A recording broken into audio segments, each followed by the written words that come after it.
हम बात कर रहे हैं 21 मई 1991 की, उस काली रात की जब भारत के पूर्व प्रधानमंत्री राजीव गांधी जी की एक बम धमाके में हत्या कर दी गई थी। चलिए इस कहानी को शुरुआत से समझते हैं ताकि आप जान सके कि आखिरी दिन उस दिन हुआ क्या था और क्यों हुआ था।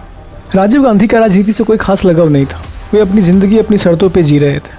वो एक पायलट थे और उन्हें आसमान में उड़ना पसंद था, लेकिन राजनीति उनके खून में थी। उनकी माँ इंदिरा गांधी देश के प्रधानमंत्री और उनके भाई संजय गांधी, उनका भी राजनीति में काफ़ी दिलचस्प था। साल 1980 में एक विमान हादसे में संजय गांधी की मौत हो गई थी। इसके बाद इंदिरा गांधी को अपने काम में मदद के लिए किसी अपनी की ही ज़रूरत थी। तब राजीव गांधी ने राजनीति में कदम रखा था, लेकिन असली मोड़ तब आया जब 1984 में खुद इंदिरा गांधी की हत्या कर दी गई थी। उस वक्त देश में चारों तरफ दंगे और तनाव का माहौल था। ऐसे मुश्किल वक्त में राजीव गांधी ने देश की कमान संभाली थी। वो भारत के सबसे युवा प्रधानमंत्री बने। उसके अंदर आधुनिक भारत का सपना भी था। वो देश में कंप्यूटर और नई तकनीक भी लाना चाहते थे।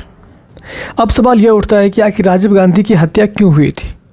इसकी जड़ें पड़ोसी देश यानी श्रीलंका में थी। उस वक्त श्रीलंका में तमिल समुदाय और वहाँ की सरकारें के बीच गृह युद्ध चल रहा था। तमिल लोग अपने लिए एक अलग देश की मांग कर रहे थे और उसका नेतृत्व लिट्टे नाम का संगठन कर रहा था, जिसका प्रमुख था प्रभाकरन। राजीव गांधी ने शांति बनाए रखने के लिए श्रीलंका की सरकार के साथ एक समझौता किया और भारतीय सेना को वहां शांति बनाए रखने के लिए भेजा था। लेकिन यह फैसला लिट्टे को पसंद नहीं आया। उन्हें लगा कि भारत उसके काम में दखल दे रहा है।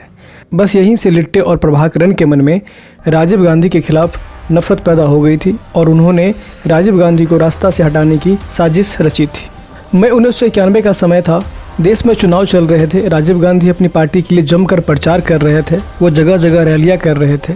21 मई को उन्हें तमिलनाडु के श्री पेरुम्बदूर में एक चुनावी रैली को संबोधित करना था। सुरक्षा एजेंसी ने उन्हें पहले ही आगाह कर चुका था कि उनकी जान को खतरा हो सकता है, लेकिन राजीव गांधी जनता के बीच जाना पसंद करते थे। वे लोगों से घुलना मिलना चाहते थे, इसीलिए वो सुरक्षा के घेरे को तोड़कर लोगों के पास चले जाते थे मिलने के लिए। उस रात करीब 10:10 बजे राजीव गांधी का काफिला श्री पेरुम्बदूर पहुंचा था। वहाँ लोगों की काफ़ी भीड़ थी। हर कोई अपने नेता की एक झलक पाना चाहता था। चारों तरफ पटाखे चल रहे थे, नारे लग रहे थे और खुशियों का माहौल चल रहा था। किसी को अंदाजा भी नहीं था कि मौत उनके कितने करीब खड़ी है।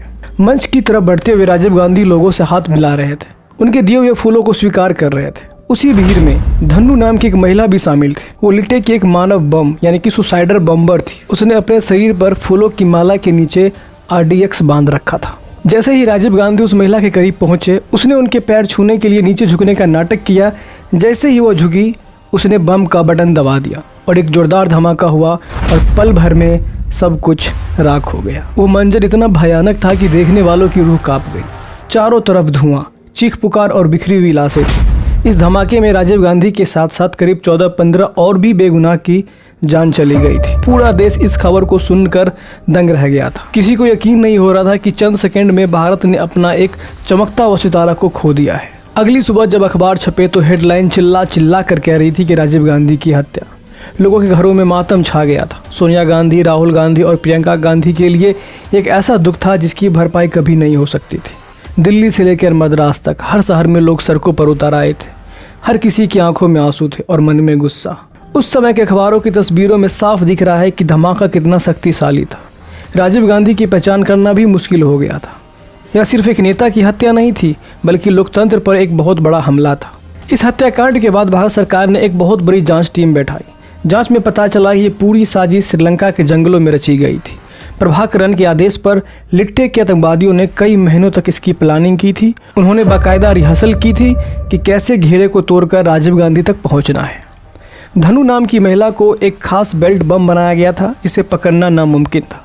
इस जांच ने यह भी साफ कर दिया था कि सुरक्षा में कितनी बड़ी चूक थी। अगर उस दिन थोड़ी और सख्ती बढ़ती जाती तो शायद आज इतिहास कुछ और होता। भले ही राजीव गांधी आज हमारे बीच नहीं है, लेकिन उनके द्वारा शुरू किया गया काम आज भी भारत की नींव है। भारत में टेलीकॉम क्रांति लाने का श्रेय भी उन्हीं को ही जाता है। आज हमारे हाथ में जो मोबाइल है, जो इंटरनेट हम इस्तेमाल कर रहे हैं, उसका सपना भी राजीव गांधी ने ही देखा था।